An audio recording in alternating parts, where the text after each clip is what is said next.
Hello friends, welcome back to my channel Sangam impact. Friends, इस channel के माध्यम से एडिटेरिया, क्रॉन, RBD, Kiran, Rukmini, KBC nano एवं ज्ञान बिंदु के प्रैक्टिस सेट को कवर करने वाले हैं।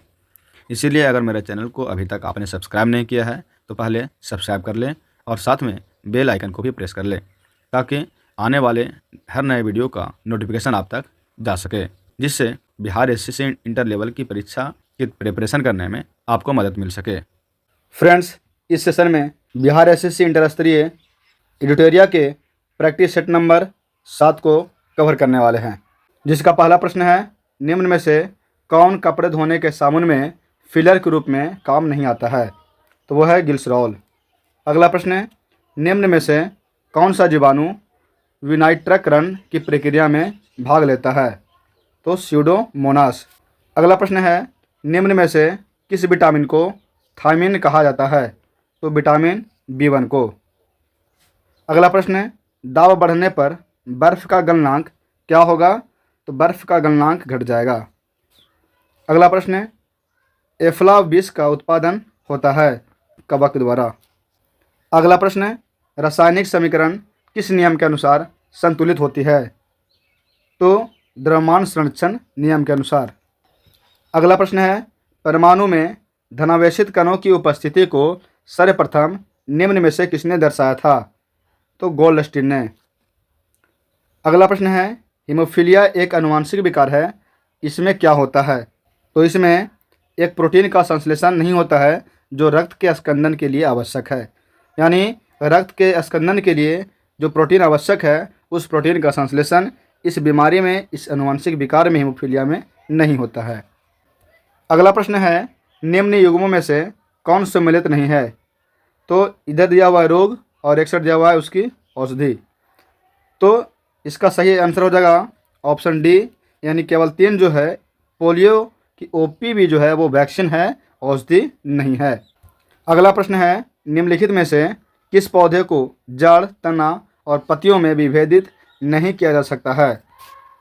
तो एस्पायरोगायरा को। अगला प्रश्न है कि निम्नलिखित में से कौन सा दूध प्रोटीन है, यानी दूध में कौन सा प्रोटीन पाया जाता है?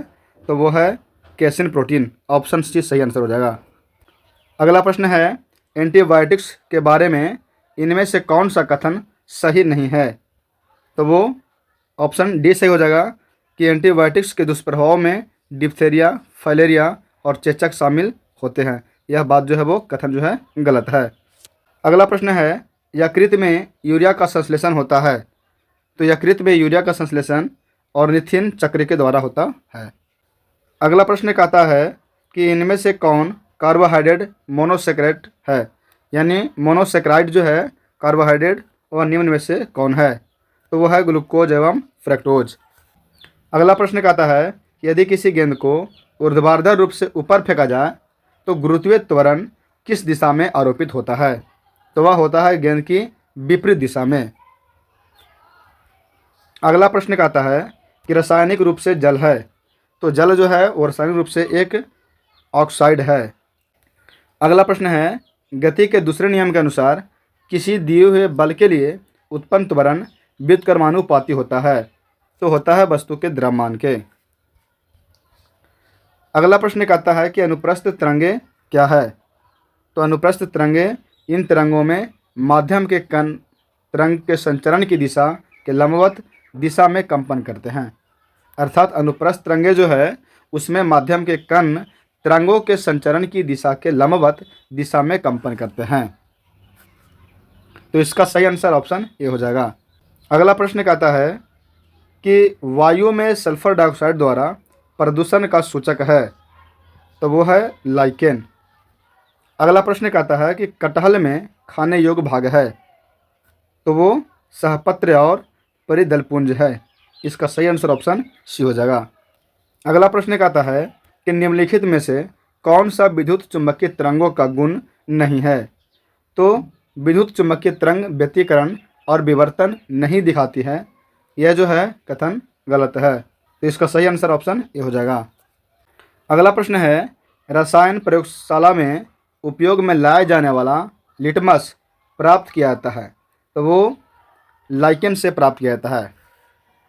अगला प्रश्न है कि बाहा करने का कठोर लचीला भाग बना होता है, तो वो उपास्थियों का बना होता है। अगला प्रश्न कहता है कि एक्वा रेजिया में नाइट्रिक एसिड का एवं हाइड्रोक्लोरिक एसिड निम्न में से किस अनुपात में उपस्थित रहते हैं, तो वो 1:3 में उपस्थित रहते हैं। अगला प्रश्न है कि 60 वाट का एक रेडियो यदि 50 घंटा चला तो उसके द्वारा कितना विद्युत ऊर्जा उपयोग किया गया। इस तरह से इसको हल करिएगा तो 3 किलोवाट घंटा आएगा। अगला प्रश्न है कि ग्राम सभा की सदस्यता हेतु प्रत्येक ग्रामीण की आयु कम से कम कितनी होनी चाहिए, तो 18 वर्ष। अगला प्रश्न है कि बिहार में प्रथम बार राष्ट्रपति शासन कब लागू किया गया था, तो 1968 में। अगला प्रश्न कहता है कि आपात उपबंध का संबंध संविधान के किस भाग से है, तो 18 से। अगला प्रश्न है कि निम्नलिखित में से कौन सा युग्म सम्मिलित नहीं है, तो इसका सही आंसर ऑप्शन डी हो जाएगा कि अनुच्छेद 50 जो है अंतर्राष्ट्रीय शांति और सुरक्षा की अभिवृद्धि है। यह जो अनुच्छेद 50 में नहीं है, यानी यह कथन गलत है, इसलिए इसका सही आंसर ऑप्शन डी हो जाएगा। अगला प्रश्न कहता है कि भारत के संविधान के अंतर्गत धन विधेयक को प्रस्तुत किया जाता है, तो कहाँ किया जाता है, तो वो राष्ट्रपति द्वारा निर्धारित सदन में। अगला प्रश्न है भारत के संविधान के अंतर्गत धन विधेयक को प्रस्तुत किया जाता है, तो कहाँ, लोकसभा में। अगला प्रश्न है लोक लेखा समिति अपनी रिपोर्ट किसे सौंपती है, तो लोकसभा अध्यक्ष को।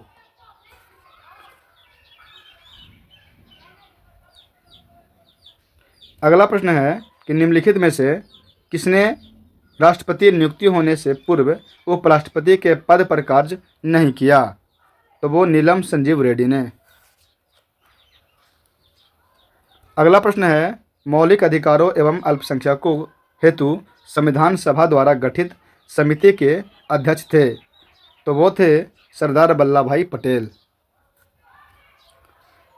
अगला प्रश्न है कि किस वर्ष यूरोप में अंग्रेजों एवं फ्रांसीसियों के मध्य सप्तवर्षीय युद्ध प्रारंभ हुआ था, तो वो हुआ था 1756 में। अगला प्रश्न कहता है कि हिंदी भाषा के प्रथम समाचार पत्र का प्रकाशन किस स्थान से हुआ था, तो वो हुआ था कलकत्ता से। अगला प्रश्न है कि निम्नलिखित में से किस संस्था का गठन दादा भाई नौरोजी ने नहीं किया था, तो बॉम्बे प्रेसिडेंसी एसोसिएशन का गठन दादा भाई नौरोजी ने नहीं किया था। अगला प्रश्न है कि निम्नलिखित में से कौन सा कार्य 1931 के भारतीय राष्ट्रीय कांग्रेस के कराची अधिवेशन में हुआ था, तो कराची अधिवेशन में मौलिक अधिकारों का प्रस्ताव पारित हुआ था एवं आर्थिक नीतियों का प्रस्ताव पारित हुआ था, तो इसका सही आंसर ऑप्शन ए हो जाएगा। अगला प्रश्न है कि कांग्रेस के सूरत विभाजन के समय भारत का वायसराय कौन था, तो वो था लॉर्ड मिंटो द्वितीय। अगला प्रश्न कहता है कि बिहार में निम्नलिखित में से किस आंदोलन के दौरान छात्रों द्वारा स्वराज ट्रेन का संचालन किया गया था, तो वो किया गया था भारत छोड़ो आंदोलन के दौरान। अगला प्रश्न कहता है कि निम्नलिखित में से किस मुगल शासक ने 2 अस्पा एवं सिंह अस्पा की नीति को लागू किया, तो वो जहांगीर ने किया। अगला प्रश्न है सतनामी विद्रोह किस मुगल शासक के समय में हुआ था, तो वो हुआ था औरंगजेब के समय में। अगला प्रश्न कहता है कि ऋग्वेद काल में किस नदी को सर्वाधिक पवित्र नदी माना गया है, तो सरस्वती नदी को। इसी प्रकार अगला प्रश्न कहता है कि निम्नलिखित में से किस महाजन पद का संबंध बिहार से नहीं है, तो वो है वत्स का। अगला प्रश्न कहता है कि निम्नलिखित में से किस शासक ने पाटलिपुत्र पर आक्रमण कर वहां से बुद्ध का भिक्षा पात्र एवं एक अनोखा कुक्कुट अपने साथ ले गया था, तो वो कनिष्क। अगला प्रश्न कहता है कि बेरोजगारों के सहायतार्थ दिल्ली के निम्नलिखित सुल्तानों में से किसने रोजगार कार्यालय की स्थापना की थी, तो वो किया था फिरोज शाह तुगलक ने। अगला प्रश्न कहता है कि निम्नलिखित में से उत्तर दिशा की ओर के क्रम वाली पर्वत श्रेणी कौन सी है? तो पर्वत श्रेणी है पीर पंजाल पर्वत श्रेणी, लद्दाख पर्वत श्रेणी, जस्कर पर्वत श्रेणी एवं काराकोरम पर्वत श्रेणी। अगला प्रश्न कहता है कि सूची 1 का मिलान सूची 2 से करें और सही उत्तर को चुनें। तो इसमें जो है यानी कृष्णा नदी जो है इसकी सहायक नदियां हैं भीमा, ब्रह्मपुत्र की सहायक नदियां हैं तीस्ता एवं गोदावरी की सहायक नदियां हैं इंद्रावती और जमुना की सहायक नदियां हैं चंबल। तो इसका सही आंसर ऑप्शन ए हो जाएगा। अगला प्रश्न कहता है कि कोरोमंडल तट का विस्तार है। तो कोरोमंडल तट का विस्तार जो है वह कुमारी अंतरिक्ष से कृष्णा नदी डेल्टा तक है।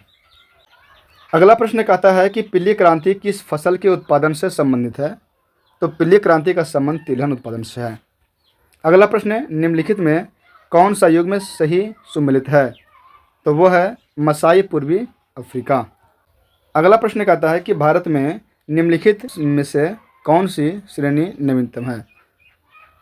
तो वो जो है वह हिमालय श्रेणी। अगला है एक चंद्र दिवस की अवधि होती है। तो एक चंद्र दिवस की अवधि क्या होती है? तो 24 घंटे और 52 मिनट। अगला प्रश्न कहता है कि सौभाग्य योजना संबंधित है। तो सौभाग्य योजना एक नवजात बालिका की जन्म दर पर वित्तीय सहायता के प्रावधान के लिए संबंधित है। अगला प्रश्न कहता है कि अटल नव प्रवर्तन मिशन किसके अधीन स्थापित किया गया है? तो किया गया है नीति आयोग के अधीन। अगला प्रश्न कहता है कि निम्नलिखित सूचकांकों में से कौन सा मानव विकास सूचकांक की गणना में सम्मिलित नहीं किया जाता है? तो है सामाजिक असमानता। अगला प्रश्न भारत में सेवा कर किसकी सिफारिशों से लागू हुआ? तो हुआ राजा जे चेलैया समिति की सिफारिश पर। अगला प्रश्न है कि भारत में नाबार्ड बैंक पुनर्वित्त उपलब्ध नहीं कराता है। तो निर्यात आयात बैंकों को। अगला प्रश्न है कि सबसे अधिक स्थिर पारिस्थितिकी तंत्र कौन सा है? तो वो है महासागर।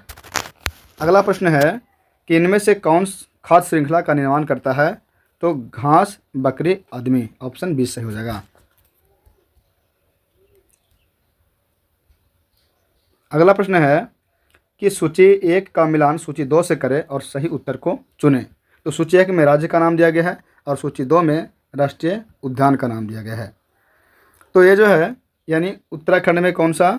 तो उत्तराखंड में राजाजी राष्ट्रीय उद्यान है, असम में है मानस है, उड़ीसा में सिमलीपाल है और कर्नाटक में कौन सा है? वांदीपुर राष्ट्रीय उद्यान है। तो इसका सही आंसर ऑप्शन बी हो जाएगा। अगला प्रश्न है कि बोकारो स्टील प्लांट की स्थापना किस वर्ष की गई थी? तो वह 1962 में की गई थी। अगला प्रश्न है किस देश की संसद का नाम फेडरल असेंबली है? तो वह तुर्की के संसद का नाम। अगला प्रश्न है लाली वन्यजीव अभयारण्य किस राज्य में स्थित है? तो अरुणाचल प्रदेश में।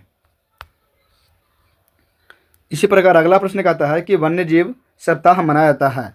तो कब मनाया जाता है? तो अक्टूबर के पहले सप्ताह में। अगला प्रश्न कहता है कि किस राज्य सरकार द्वारा हमर बेटी हमर मान योजना की शुरुआत की गई है? तो वो किया गया है छत्तीसगढ़ राज्य द्वारा।